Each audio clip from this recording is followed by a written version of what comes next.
नमस्कार। हाँ बिल्कुल। रूस और पश्चिमी देशों के बीच जो तनाव चल रहा है, खासकर नेटो को लेकर। सही कहा। और हमारे पास एक लेख का अंश है, नाटो रूसी घेराबंदी का दावा। ये सीधे तौर पर रूस के नजरिए को देखता है। मतलब राष्ट्रपति पुतिन का जो दावा है कि यूक्रेन में नाटो का बढ़ता दखल उनके देश के लिए खतरा है। हाँ, ये लेख उसी दावे पर फोकस करता है। तो आज हम इसी लेख के जरिए ये समझने की कोशिश करेंगे कि रूस का ये कहना कि उसे घेरा जा रहा है, इसका क्या मतलब है और ये नजरिया क्यों सामने रखा जा रहा है, कम से कम इस लेख के हिसाब से। चलिए देखते हैं।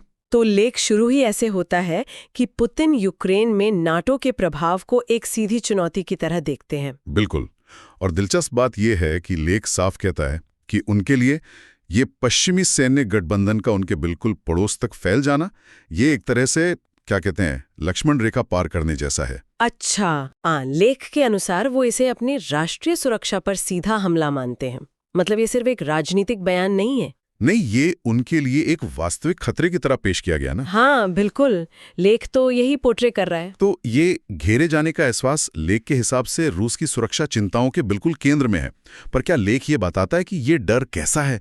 मतलब क्या कोई खास नेटो एक्शन जैसे मिलिट्री ड्रिल्स या हथियार, उनका जिक्र है? देखिए, ये अंश शायद हर डिटेल में ना जाए, पर इसका मेन फोकस इस बात पर है कि रूस के नजरिए से नेटो का लगातार पूरब की तरफ बढ़ना। हाँ, विस्तार, जिसमें भविष्य में यूक्रेन की सदस्यता की संभावना भी शामिल हो सकती है शायद।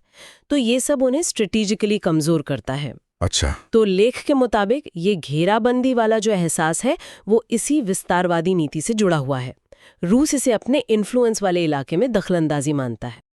और अपनी सीमाओं के पास एक विरोधी सैन्य गुट की मौजूदगी, सीधा खतरा। हाँ बिल्कुल, उनके नजरिए से तो यही है। समझ गया। तो लेख का तर्क ये बन रहा है कि अगर हमें रूस के हाल के कदमों को या उसकी फॉरेन पॉलिसी को समझना है तो उसके इस घेरे जाने वाले पर्सपेक्टिव को ध्यान में रखना होगा। हाँ बिल्कुल। ये नजरिया, जैसा लेख बता रहा है, उनके कई फैसलों के पीछे एक बड़ी वजह हो सकता है। हाँ, लेख इसी तरफ इशारा करता है। मतलब ये समझने की जरूरत है कि ये दावा कि उन्हें घेरा जा रहा है, ये रूस अपनी चिंताओं को दुनिया के सामने कैसे रखता है, उसका एक महत्वपूर्ण हिस्सा है। सही। लेख हमें रूस का ये पक्ष दिखाता है जहां नेटो का विस्तार एक सोची समझी रणनीति का हिस्सा लगता है, जिसका मकसद रूस को कमजोर करना है। पर यह याद रखना बहुत जरूरी है। हाँ, ये जरूरी है कि ये जानकारी हमें सिर्फ इस खास लेख के अंश से मिल रही है, जो रूस के बताए गए नजरिए पर ही केंद्रित है।